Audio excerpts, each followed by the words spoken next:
À chaque semaine, je paye mon hypothèque. Et juste ça, techniquement, ça me permet déjà de la rembourser plus vite. Mais qu'en est-il de ceux qui veulent aller encore plus loin? Ceux qui sont fiers de dire qu'ils ont payé leur maison en 10 ans au lieu de 25. Et qu'en est-il de ceux qui veulent vraiment optimiser leurs finances? Comme moi, et probablement comme toi aussi si tu as cliqué sur cette vidéo. Parce qu'à première vue, payer son hypothèque plus vite peut sembler être une excellente idée. Moins d'intérêts, moins de dettes, plus de liberté. Mais est-ce que c'est vraiment la meilleure décision financière? Ou est-ce que cet argent-là serait mieux investi à la bourse? C'est exactement ce qu'on va voir aujourd'hui. En passant, moi c'est Michael Wolf, si t'es nouveau sur la chaîne, je t'invite à t'abonner. Et j'apprécierais vraiment si tu pouvais prendre 2 petites secondes pour liker la vidéo. Un gros merci! Passons au vif du sujet. Comme j'ai dit au début, puisque je paye mon hypothèque de façon hebdomadaire, ça rembourse déjà mon hypothèque plus vite. Ça fait 5 ans que j'ai acheté mon duplex et il me reste déjà seulement 17 ans et 7 mois à payer. Et j'ai bien évidemment pris mon hypothèque sur 25 ans. Ça veut dire que j'ai gagné 2 ans et 5 mois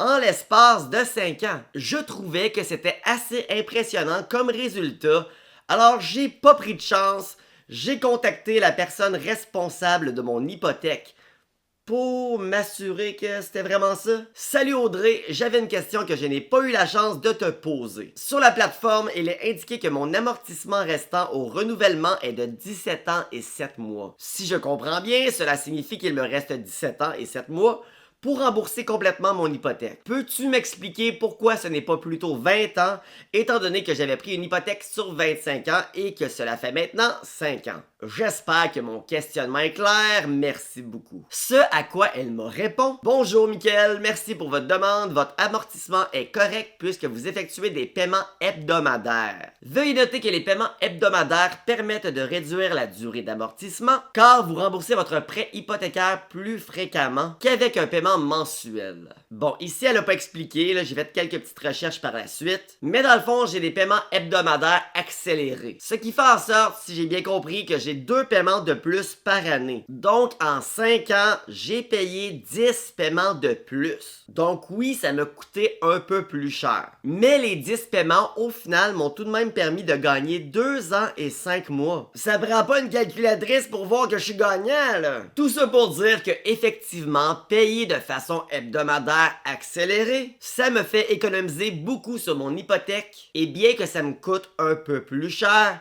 je trouve que ça vaut vraiment la peine. Mais qu'en est-il de vouloir payer sa maison plus rapidement en mettant vraiment plus d'argent pour réduire encore vraiment plus la durée d'hypothèque, voire même en payant cash sa maison? Tu payes cash pour éviter les intérêts, t'en as pas d'hypothèque. Parce que c'est pas un secret pour personne, quand tu payes une maison sur 20-25 ans, tu finis pratiquement par payer ta maison quasiment 2 fois, si on parle d'un taux hypothécaire autour de 4%. Alors c'est certain que si je te demande, préfères-tu payer ta maison 500 000 ou autour de 800 000?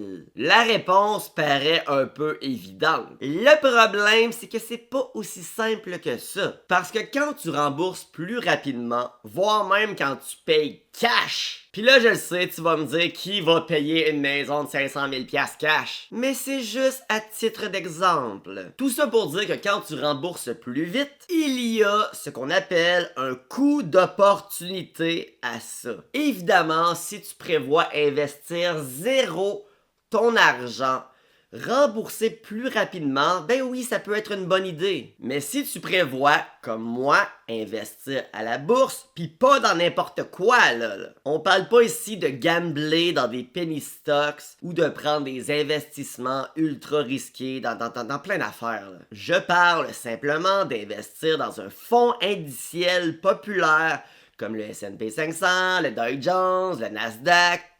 On se comprend, là. Le plus populaire, celui qu'on nomme tout le temps, c'est bien évidemment le S&P 500, qui a rapporté depuis plusieurs décennies un rendement annuel moyen autour de 10%. Voici à l'écran une image montrant les rendements du S&P 500 depuis plusieurs décennies. Et je la trouve extrêmement pertinente parce que comme on peut le voir, une moyenne de 10%, ça veut pas dire que ça fait 10% à chaque année. Le S&P 500 a connu des années à plus 20, plus 30, même plus 40%, mais il a aussi vécu des années dans le rouge avec des pertes tout aussi violentes. La bourse, c'est pas une ligne droite qui monte tranquillement, du moins pas sur le court terme. C'est chaotique, c'est émotionnel et la majorité des gens paniquent. Mais malgré tout ça, si on regarde les 30, 40, 50, voire même 60 dernières années, on parle quand même d'un rendement annuel moyen autour de 10%. Alors la vraie question de cette vidéo est la suivante. Est-ce qu'il vaut mieux rembourser son hypothèque plus rapidement ou investir la différence dans un fonds qui rapporte en moyenne 10% par année? Si on prend l'extrême de l'exemple, on paye notre maison cash. Donc, on utilise 500 000 $ comptant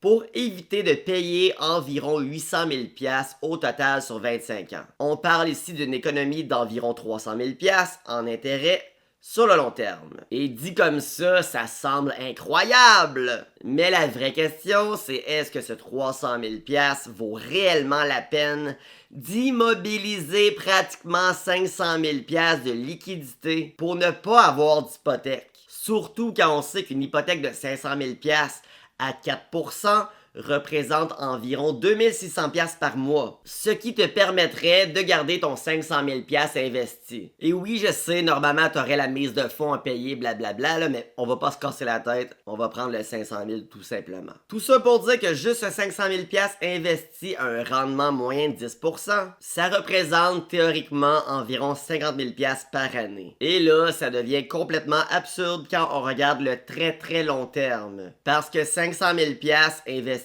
pendant 25 ans à un rendement annuel moyen de 10%, ça dépasse les 5 millions de dollars. C'est pour ça que j'ai même pas pris la peine de dire « Ah, il va y avoir une mise de fonds », ça aurait rien changé, ça aurait quand même dépassé les 4 millions. Donc oui, dans cet exemple précis, investir à la bourse écrase complètement l'idée de payer sa maison cash. Et c'est là que beaucoup de gens réalisent quelque chose d'important. Le but, ce n'est pas nécessairement d'éliminer toutes les dettes le plus vite possible. Le but, c'est d'optimiser son capital. Mais bon, payer une maison cash, oui, c'est un exemple un peu extrême. Alors, prenons quelque chose de beaucoup plus réaliste. Disons qu'à chaque mois, tu as 500 $ de surplus. Est-ce que tu devrais mettre ce 500 $ de plus sur ton hypothèque ou investir ce même 500 $ dans quelque chose comme le S&P 500? Si on prend une hypothèque de 500 000 sur 25 ans avec un taux autour de 4%, mettre un 500 $ supplémentaire à chaque mois sur ton hypothèque te permettrait de terminer de la payer environ 7 ans plus tôt. Et ça, ben oui, ça paraît énorme. Parce que tu sauverais autour de 100 000 $ en intérêt. Mais maintenant, comparons ça à quelqu'un qui décide plutôt d'investir ce même 500 $ à la bourse à un rendement annuel moyen autour de 10%. Ce 500 $ investi à chaque mois vaudrait environ 300 000 $ après 18 ans. Donc même après la même période que la personne qui a fini de payer sa maison plus vite, l'investisseur aurait déjà généré beaucoup plus d'argent que ce que l'autre personne a économisé en intérêt. Et si cette personne continue d'investir pendant le 25 ans complet, on parle maintenant de plus de 600 000 $ investis. Et c'est là que les intérêts composés deviennent un atout à ne pas négliger. Parce que quand tu rembourses une dette, ton gain n'est pas exponentiel. Tu économises les intérêts, un point c'est tout. Mais quand tu investis, ton argent commence à générer des rendements, et ces rendements font eux-mêmes des rendements,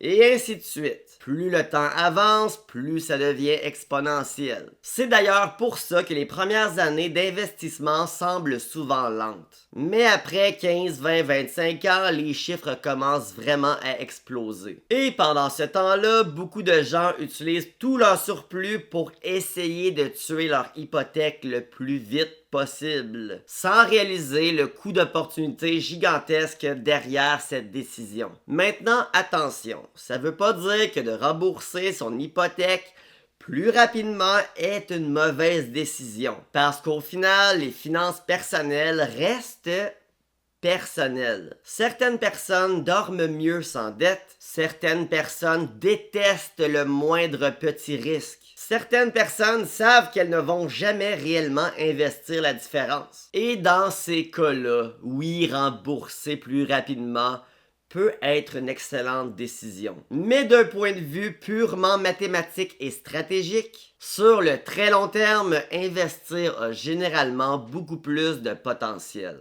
Et c'est ça qui est fascinant avec l'argent. La majorité des décisions financières des gens ne sont pas mathématiques, elles sont purement émotionnelles. Les gens veulent éliminer leurs dettes pour se sentir en sécurité. Et il n'y a absolument rien de mauvais là-dedans. Mais parfois, ce sentiment de sécurité peut coûter extrêmement cher sur le long terme. Pour ma part, j'ai décidé de prendre mon hypothèque sur 25 ans, puisque je sais que j'ai la discipline et l'intelligence financière pour au final faire plus d'argent que ce que j'économiserais en payant plus rapidement ma demeure. Parce qu'il faut pas oublier aussi qu'en investissant, je peux également profiter de véhicules de placement extrêmement avantageux, principalement le CELI et le REER. Quand ton argent est investi dans ces comptes-là, les avantages fiscaux deviennent énormes sur le long terme. Alors que lorsque tu utilises ton surplus pour rembourser ton hypothèque plus rapidement, si ton CELI et ton REER sont même pas déjà maximisés, ben quand tu y penses, tu passes à côté d'un autre coût d'opportunité.